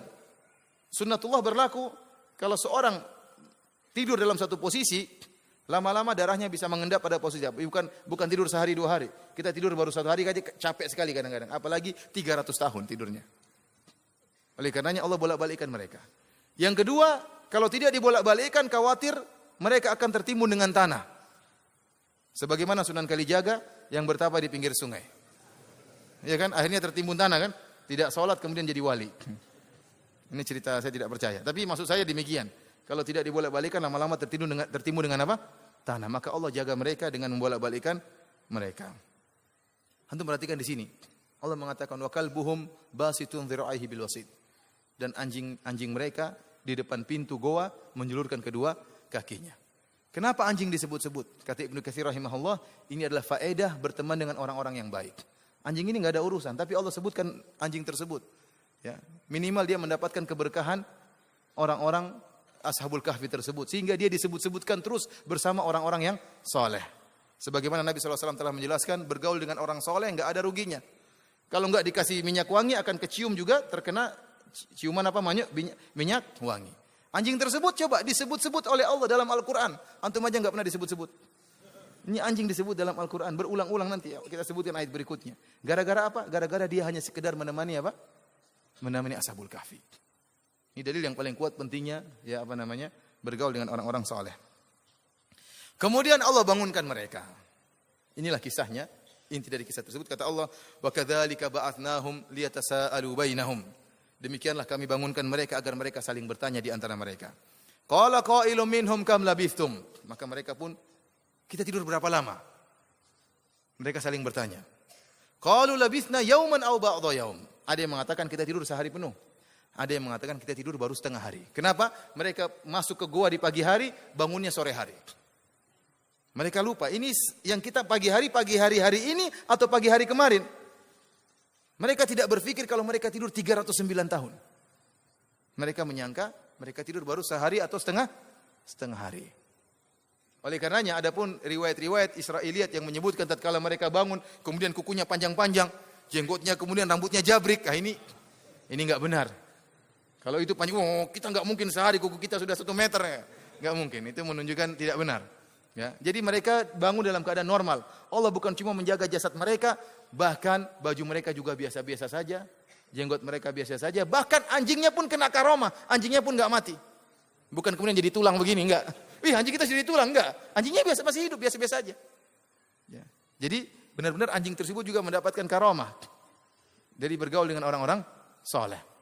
Makanya orang yang hadir di majelis ilmu meskipun niatnya mungkin bukan untuk pengajian tetap dapat rahmat Allah Subhanahu wa ta'ala. Akhirnya mereka pun khilaf 2 pendapat. Ada yang mengatakan kita tidur 1 hari. Kayaknya kemarin kita tidur. Kita baru bangun sekarang. Ada yang mengatakan, enggak tadi pagi kita tidur. Sekarang baru bangun. Ada yang mengatakan, Rabbukum a'lamu bima labithtum. Ini yang ragu. Waduh kita enggak tahu berapa hari kita tidur. Namun enggak kepikiran kalau mereka tidur sampai setahun. Apalagi 300 tahun. Faba'athu ahadakum biwarikikum hadhihi ilal madinati.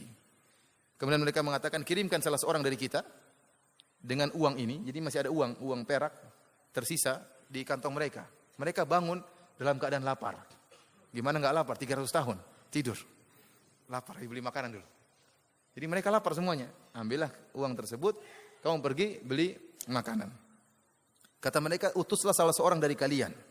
Sebagian Allah mengatakan, ini dalil bahwasanya kalau pekerjaan cukup dikerjakan 1 orang, enggak usah dengan 2 orang. Ya. Enggak usah dengan 3 orang, terkadang malah kacau nanti. Maka mereka utus 1 orang saja karena mereka sedang bersembunyi. Kalau 2 orang berjalan malah ketahuan. Tapi kalau 1 orang sembunyi-sembunyi mungkin bisa selamat. Kemudian falyanzur ayyuha azka ta'aman. Pergilah dengan uang tersebut, pergi ke kota, cari makanan yang paling enak. Kata Syekh Abdurrahman bin Nasir As-Sa'di dalam tafsirnya, ya, ini dalil bahwasanya orang boleh makan enak. Itu tidak? Mereka ini wali-wali Allah atau bukan? Mereka 7 orang ini wali Allah atau bukan? Ya wali Allah, tidurnya 309 tahun. Ternyata mereka cari makanan yang enak. Jadi boleh orang makan enak, boleh. Yang tidak boleh kalau berlebih-lebihan. Ya. Lalu Ustadz kok makan enak? Terus Ustadz makan gak enak terus. Ustadz boleh makan enak, boleh. Kalau ada kenapa ditolak? Tapi tidak boleh berlebih-lebihan. Saya punya dalil sekarang kan, boleh makan enak. Kemudian falyatikum birizqim minhu. Ini juga kata Syekh Abdurrahman bin Nasir As-Sa'di, ini dalil bahwasanya mereka anak-anak orang kaya. Kenapa? Mereka orang kaya biasa makan enak. Maka tatkala mereka bangun cari makanan yang enak karena itu makanan kebiasaan mereka. Mereka bukan orang miskin. Makanya mereka menyuruh utusan mereka untuk mencari makanan yang enak. Kemudian kata mereka wal yatalattaf, hendaknya dia keluar dengan perlahan-lahan, jangan sampai ketahuan. Wala yusy'iranna bikum ahada, jangan sampai seorang pun tahu di mana kalian. Kenapa kalau ketahuan? Innahum iyadharu alaikum, kalau sampai kita ketahuan, kalian ketahuan, yarjumukum au yu'idukum fi millatihim. Mereka akan merajam kalian sampai mati, atau mereka akan maksa kalian untuk kembali kepada agama nenek moyang mereka ke dalam kesyirikan. Walam tuflihu idzan abada. Kalau begitu enggak ada keselamatan bagi kalian selamanya. Kalau kita sampai ketahuan, cuma ada dua pilihan. Pilihan pertama, kembali kepada kesyirikan, kalau enggak mau maka dibunuh, dan tidak ada pilihan ketiga. Ini dijadikan dalil oleh Syekh Muhammad Al-Amin Syinqiti rahimahullahu taala bahwasanya di antara rahmat Allah kepada umat ini, Allah memberikan keringanan.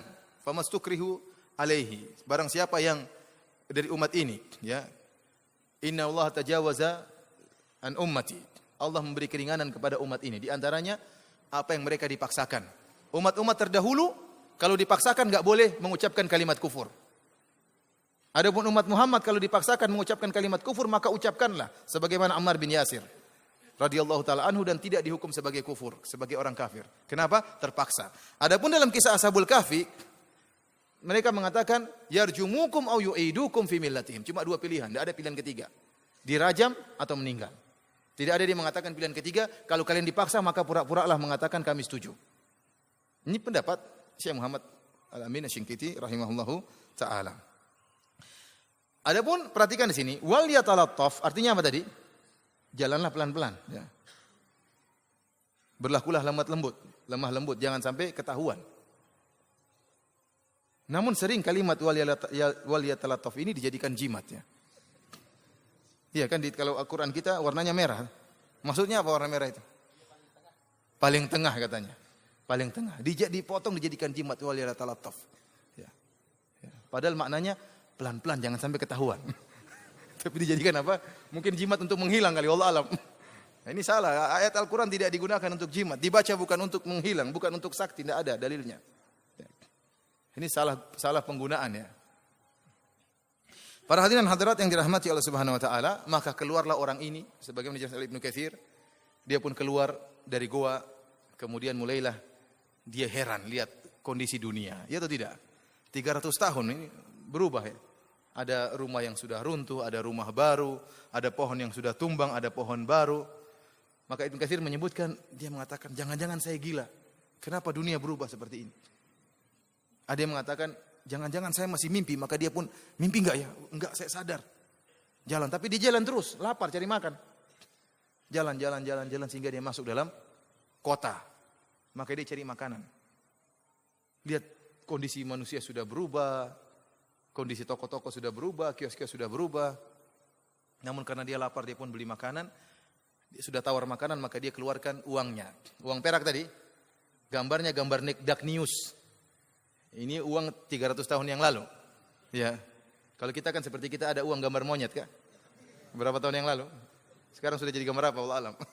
Jadi gambar dulu gambar apa? Gambar rajanya, kemudian dia pun bayar. Waktu dia bayar, penjualnya heran, waduh ini dari mana dia ini? Jangan-jangan dapat harta karun. Kamu dari mana? Dari mana? Wah, ini terjadi perdebatan. Kamu dari mana? Bukankah raja kalian Raja Dark News? Saya kemarin masih di sini saya. Mereka maka terjadi dialog. Akhirnya diangkatlah orang ini, dibawa orang ini menemui raja yang baru. Menemui raja yang baru. Ternyata kisah Ashabul Kahfi ini kisah yang masyhur di negeri tersebut. Meskipun sudah 300 tahun yang lalu. Kenapa? Dulu mereka sadar, dulu ada cerita 7 orang mau dibunuh, dicari oleh prajurit, enggak ketemu-ketemu, hilang. Sehingga raja yang sekarang pun tahu. Ternyata kalian. Maka akhirnya sang raja pun ingin ketemu dengan Ashabul Kahfi yang lainnya. Maka berangkatlah mereka diantar oleh pemuda ini menuju ke goa tersebut. Ada pendapat yang mengatakan bahwasanya akhirnya sang pemuda mengatakan tunggu sebentar, saya akan masuk. Begitu dia masuk tidak kembali lagi. Namun pendapat yang kuat bahwasanya mereka ketemu. Dalilnya firman Allah Subhanahu wa taala, "Wa kadzalika a'tsarna 'alaihim." Maka kami menjadikan mereka ketemu dengan apa? Ashabul Kahfi. Jadi raja itu masuk dengan anak buahnya, kemudian berpelukan dengan mereka, dengan 7 orang tersebut. Setelah itu mereka meninggal dunia. Jadi Allah ternyata buat skenario, apa tujuan Allah membuat kisah Ashabul Kahfi ini? Kata Allah, Allah sebutkan, "Wa kadzalika atharna 'alaihim liya'lamu anna wa'dallahi haqq." Demikianlah kami menjadikan mereka bertemu dengan Ashabul Kahfi tersebut. Kenapa? Liya'lamu anna wa'dallahi haqq wa anna as-sa'ata la raiba fiha. Agar mereka tahu bahwasanya janji Allah adalah benar dan bahwasanya hari kiamat itu ada. Disebutkan bahwasanya mereka penghuni negeri tersebut setelah 300 tahun ini, mereka ragu tentang adanya hari kiamat. Ada yang mengatakan tidak ada hari kiamat, ada yang mengatakan hari kiamat, ada yang mengatakan yang dibangkitkan cuma ruh, jasad tidak. Maka Allah buat cerita Ashabul Kahfi untuk membuktikan bahwasanya hari kiamat mudah bagi Allah. Ini orang-orang Allah tidurkan 300 tahun dan Allah bangkitkan mereka sebagaimana sedia kala. Sebagai contoh kecil dari mungkinnya hari kiamat. Maka Allah mengatakan, "Wa kadzalika atharna 'alaihim liya'lamu." Kami jadikan mereka bertemu dengan Ashabul Kahfi agar mereka mengetahui bahwasanya janji Allah itu benar dan bahwasanya hari kiamat tidak diragukan. Idz yatanaza'una bainahum amrahum. Setelah mereka meninggal, terjadilah berdialog di antara mereka. Faqalu bunu 'alaihim bunyana. Mereka mengatakan, kita bangunkan bangunan di atas kuburan mereka. Rabbum a'lamu bihim. Qala alladziina ghalabu 'ala amrihim lanattakhidanna 'alaihim masjida. Maka orang-orang yang memiliki kekuasaan mengatakan, kita bangun di atas kuburan mereka masjid. Ini dijadikan dalil oleh ahlul bid'ah, ya, bahwasanya boleh membangun masjid di atas apa? Kuburan. Dan yang paling bagus membantah mereka Ibnu Katsir, dan lebih bagus lagi adalah Al-Qurtubi rahimahullah taala. Antum melihat tafsir Al-Qurtubi tentang ayat ini, dia bantah habis mereka. Imam Al-Qurtubi rahimahullah, ya, terkadang bantah pemikiran-pemikiran sesat. Termasuk dalam tatkala surat Al-Kahfi dia bantah tentang orang-orang sufi yang berdalil dengan firman Allah, "Idz qamu faqalu rabbuna." Tatkala mereka berdiri kemudian mereka berkata, "Rabbuna rabbus samawati wal ard." Sebagian orang-orang sufi menjadikan ini dalil bahwasanya berzikir sambil berdiri, sambil joget. Faqamu, idz qamu faqalu. Tatkala mereka berdiri kemudian mereka berkata, "Rabbuna rabbus samawati wal ard." Joget-joget. Kata ini enggak nyambung, kata siapa? Al-Qurtubi dalam tafsirnya. Ya, karena kalau antum sampaikan perkataan Ibnu Taimiyah, Ibnu Qayyim, mereka enggak terima. Sampaikan perkataan Al-Qurtubi. Mufassir yang ma'ruf, atau sampaikan perkataan Ibnu Katsir rahimahullahu ta'ala. Kita katakan bahwasanya bantahan terhadap pendalilan dengan ayat ini, ya, kita katakan bahwasanya syariat terdahulu kalau menyelisih syariat kita, maka yang dipakai syariat kita. Terlalu banyak dalil dari as-sunnah menyebutkan Allah melaknat orang-orang yang membangun masjid di atas kuburan orang-orang saleh, di atas kuburan para nabi. Kata Nabi sallallahu alaihi wasallam, "Laknatullah 'alal yahud wan nasara ittakhadhu qubur anbiya'ihim masajida." Allah melaknat orang-orang Yahudi dan Nasrani, mereka menjadikan kuburan-kuburan nabi mereka sebagai masjid. Dalam hadis yang lain kata Nabi sallallahu alaihi wasallam, "Ulaika idza mata fihim rajulun salih banau ala qabrihi masjida." Mereka itu orang-orang kalau ada orang saleh yang meninggal, dibangunlah masjid di atasnya. Ini dalil terlalu banyak akan hal ini. Ya, membangun masjid di atas kuburan. Lantas bagaimana dengan ayat ini? Kita katakan itu syariat terdahulu dan berbeda dengan syariat yang sekarang. Ini yang pertama. Yang kedua, lihat Allah mengatakan qala alladziina ghalabu ala amrihim, berkatalah orang-orang yang memegang kekuasaan. Kita tahu biasanya orang-orang yang memegang kekuasaan adalah orang-orang yang zalim. Ada isyarat bahwasanya mereka adalah orang-orang yang zalim. Kemudian para ahli tafsir telah menyebutkan mereka ini adalah orang-orang yang ragu tentang adanya hari kiamat. Kemudian sehingga tatkala perbuatan tersebut bukan muncul dari orang-orang mukmin, maka tidak bisa dijadikan dalil. Kapan kita bisa menjadikan suatu kisah itu dalil? Kalau disebutkan itu merupakan perbuatan orang-orang mukmin atau ada pujian dari Allah Subhanahu wa taala tentang perbuatan tersebut, maka itu merupakan dalil.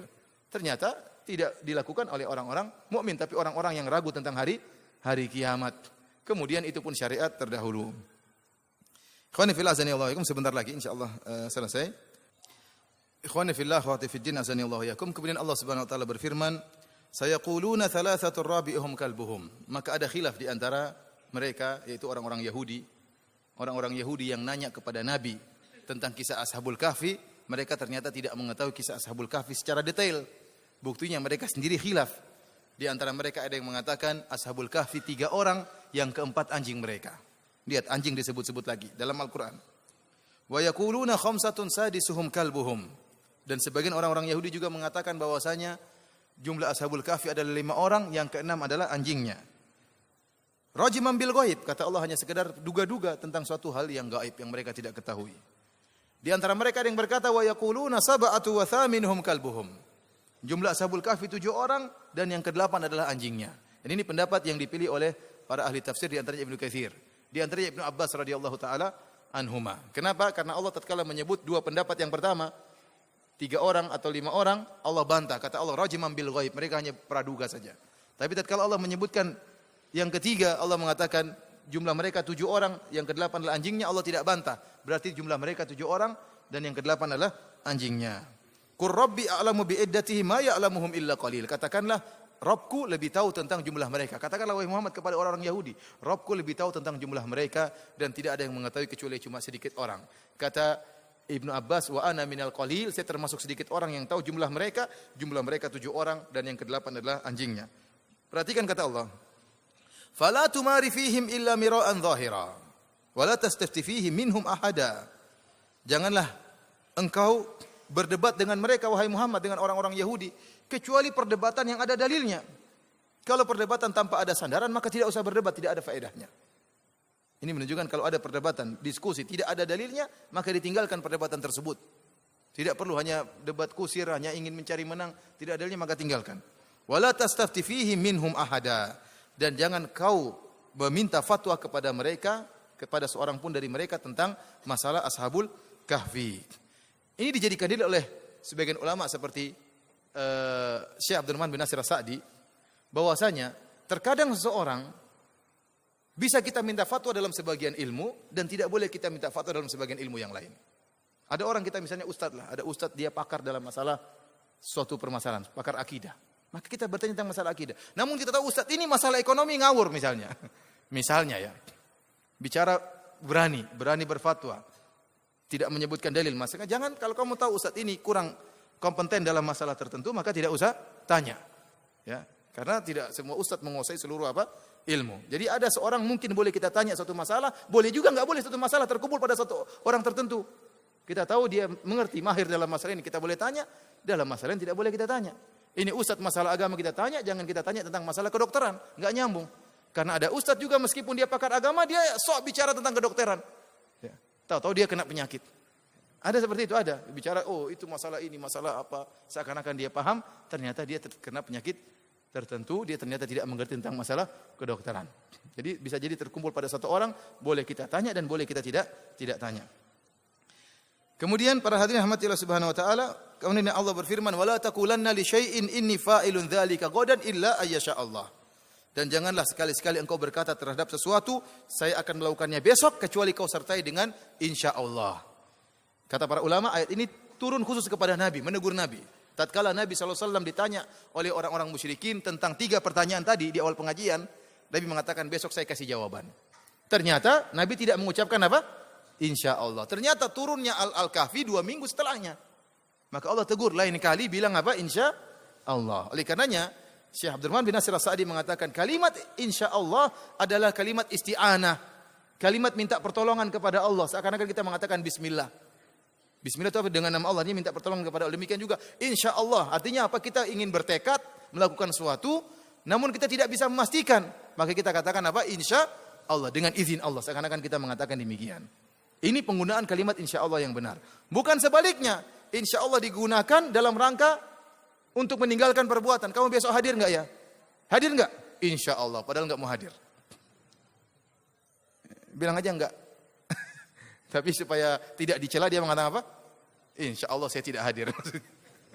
Jadi insya Allah itu kalimat isti'anah. Ya.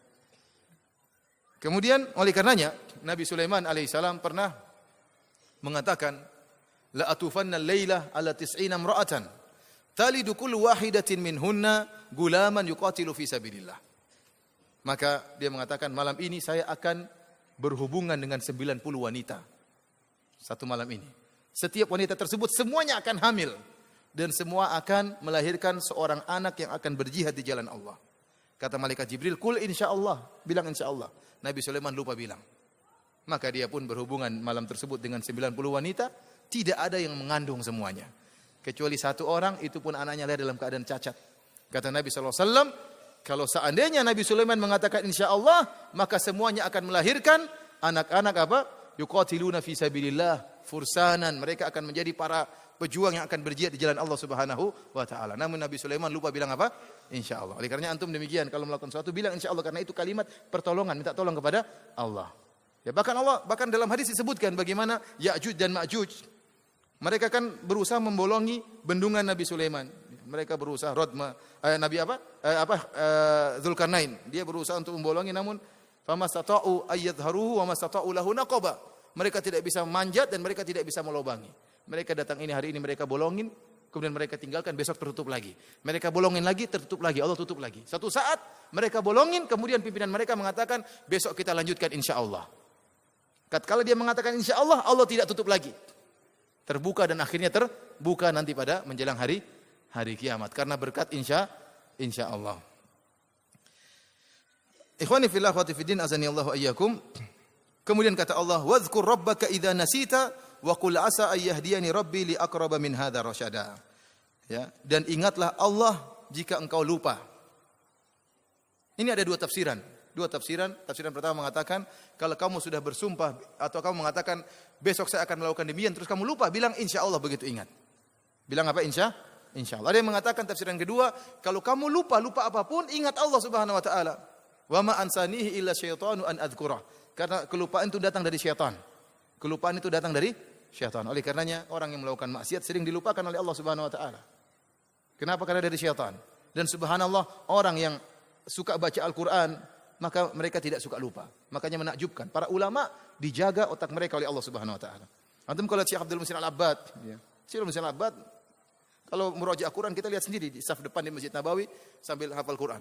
Anaknya atau saudara atau cucunya mengikuti, menyimak. Antum lihat kalau dia berfatwa, masih jalan otaknya, benar-benar fresh, ngomongnya cepat, kemudian akalnya cepat.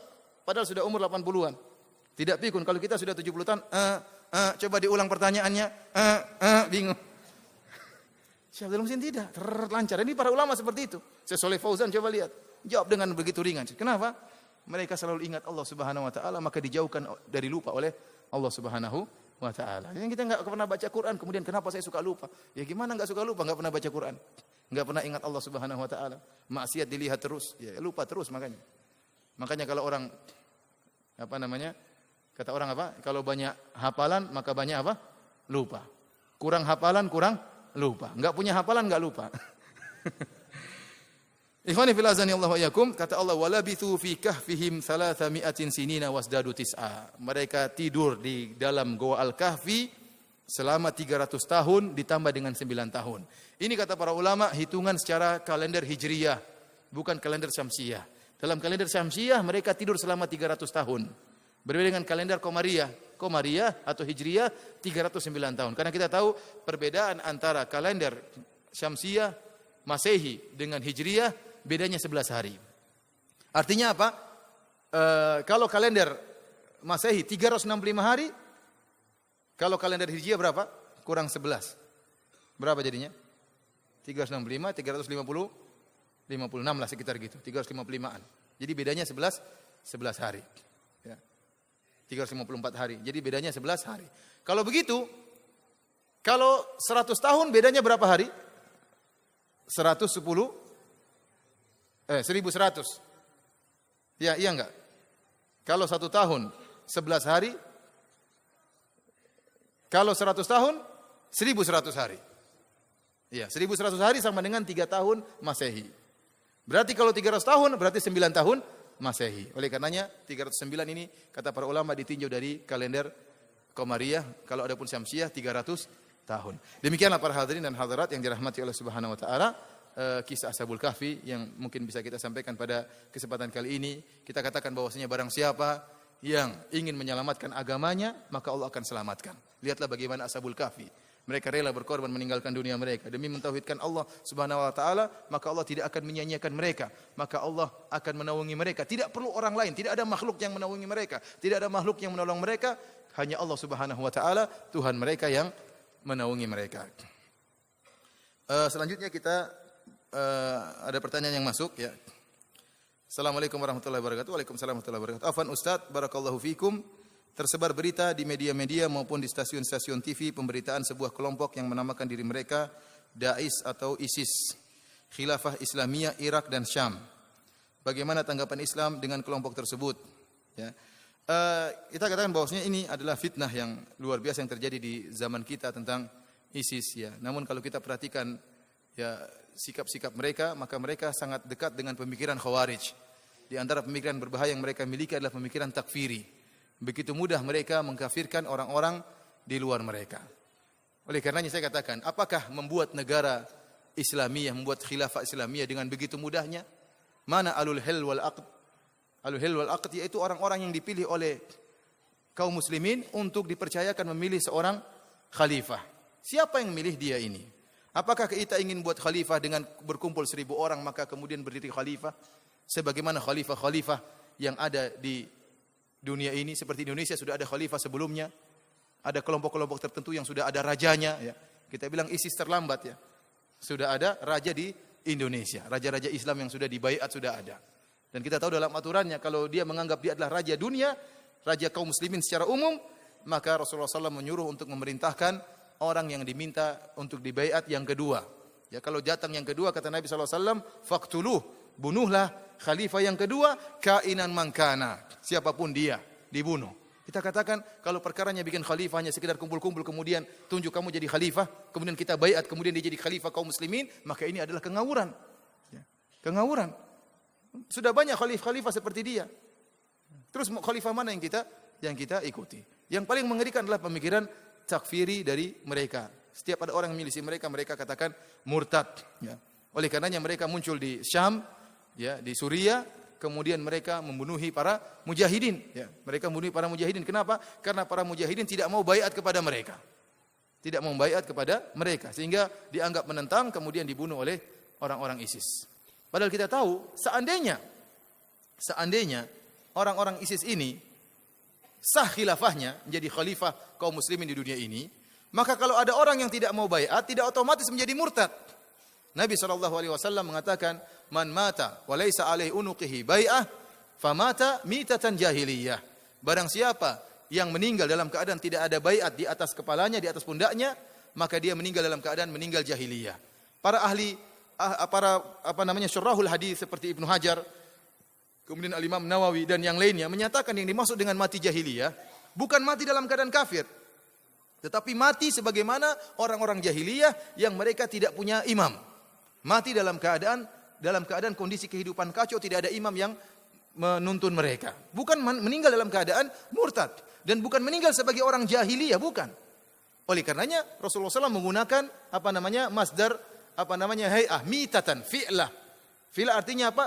Untuk tasbih, dan ini dijelaskan oleh Al-Hafidz Ibnu Hajar dalam Fathul Bari. Artinya mereka meninggal sebagaimana, bukan mati jahiliyah, tidak, sebagaimana meninggalnya orang jahiliyah. Seperti dalam kita, kalau kita belajar bahasa Arab dikatakan jalastu jilsatal ulama. Saya duduk sebagaimana duduknya ulama. Bukan berarti saya ulama, tetapi saya gaya duduknya seperti duduknya siapa? Ulama. Jadi itu adalah menunjukkan penyamaan tasbih, dan orang yang meninggal tidak berbaiat bukan berarti orang yang murtad, apalagi orang yang kafir. Ya. Oleh karenanya, dan ini kenyataan yang kita hadapi juga di tanah air kita, ada sebagian kelompok yang barang siapa yang tidak berbaiat kepada imamnya maka dikafirkan. Kita bilang, imammu siapa yang angkat? Kamu tiba-tiba bikin negara ngaku punya imam, terus yang tidak masuk golonganmu tidak baiat dikatakan kafir? Saya ingin tahu imam ini siapa, bagaimana kemampuannya, bagaimana hafalannya, bagaimana ilmu agamanya. Apakah kita bikin negara kumpul 1000 orang, 2000 orang, 5000 orang, 10.000 orang, bikin negara begitu mudahnya? Yang anehnya ISIS ini, sebagaimana saya baca tulisan dari para mujahidin di Suriah, orang-orang ISIS menuduh mujahidin di Suriah sebagai khawarij. Dibalik sama mereka. Kenapa? Karena mereka tidak mau baiat kepada siapa? Abu Bakar al-Baghdadi. Yang tidak baiat kepada imam maka khawarij. Ini benar, kalau imamnya benar, mereka khawarij. Sekarang kita katakan, apa itu khawarij? Khawarij orang-orang yang membangkang keluar dari pemerintahan yang sah. Iya atau tidak? Sekarang mereka ini pemerintahannya sah atau tidak? Tidak sah. Kalau mau diangkat sebagai pemimpin, maka yang lebih utama adalah para mujahidin. Mereka berjuang lebih lama, lebih dahulu. Jumlah mereka lebih banyak. Mereka lebih utama untuk membuat suatu negara daripada ISIS. ISIS daerahnya mana? Wilayahnya mana? Saya tanya, apakah Nabi SAW tatkala di Mekah mengatakan saya Raja Madinah? Nanti kalau sudah Nabi ke Madinah, sudah punya wilayah, baru berdirilah khilafah Islamiyah. Ini mereka belum punya daerah, sudah ngaku menguasai Suriah dan Irak.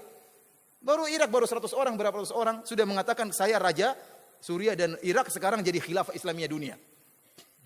Jadi bagaimana orang kemudian mendirikan khalifah, wilayahnya enggak ada, wilayahnya belakangan katanya. Terus barang siapa yang keluar dari mana? Kamu wilayahnya di situ. Saya tidak pernah keluar, dari dulu memang saya sudah keluar. Kecuali kalau saya masuk wilayahmu kemudian saya keluar, jadilah saya khawarij. Makanya aneh, orang-orang ISIS menuduh para mujahidin dikatakan sebagai apa? Sebagai khawarij.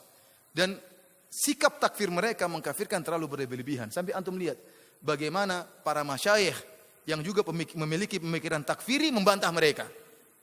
Ini para masyayikh saja yang mengkafirkan pemerintah Arab Saudi, yang mengkafirkan Raja Fahad, yang mengkafirkan ulama Saudi, saja membantah mereka. Artinya mereka saja dibantah oleh takfiri, berarti takfiri mereka sudah parah.